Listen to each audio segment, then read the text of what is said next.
எலியா அவன் இரண்டு மனம் உள்ளவன் அல்ல, கர்த்தரே தேவன், கர்த்தரே தேவன் என்று சொல்லி கர்த்தருக்காக வைராக்கியம் பாராட்டினவன். இன்றைக்கு நீங்களும் நானும் எலியாவை போல சொல்ல முடியுமா? இயேசுவே தெய்வம், இயேசுவே தெய்வம், பணம் அல்ல எனக்கு முக்கியம், இயேசுதான் எனக்கு முக்கியம். பணத்தை நான் நேசிக்க மாட்டேன், இயேசுவை நான் நேசிப்பேன். என் இருதயத்திலே பணத்துக்கு நான் முக்கியத்துவம் கொடுக்க மாட்டேன், இயேசுவுக்கு தான் நான் முக்கியத்துவம் கொடுப்பேன். என் இருதயம் முழுக்க இயேசுவால் நிரப்பப்பட்டிருக்கணுமே தவிர வேறு ஒன்றினாலும் நிரப்பப்பட்டிருக்க கூடாது. எத்தனை பேர் நாம் இப்படி வாஞ்சிக்கிறோம் சகோதரா?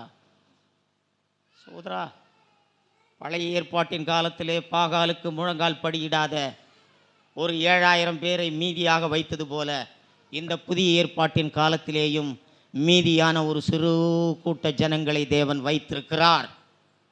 அந்த ஜனங்களிலே நீங்களும் நானும் இருப்போமானால் பாக்கியம் சகோதரா, அது பாக்கியம் சகோதரா. இப்படிப்பட்ட வாழ்க்கையை தவிர கொஞ்சம் கூட குறைவான ஒரு வாழ்க்கையை நாம் விரும்பக்கூடாது.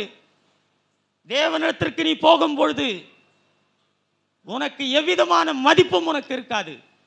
இந்த இடத்துல உன்னை அதிக மதிப்புள்ளவர்களாக ஜனங்கள் உன்னை மெச்சிக் கொண்டிருக்கலாம், உன்னை ஒரு பெரிதாக ஜனங்கள் பார்த்து கொண்டிருக்கலாம். தேவனுக்கு முன்பதாக நீ போய் நிற்கும் பொழுது உனக்கு ஒரு சல்லி மதிப்பு உனக்கு இருக்காது சகோதரா.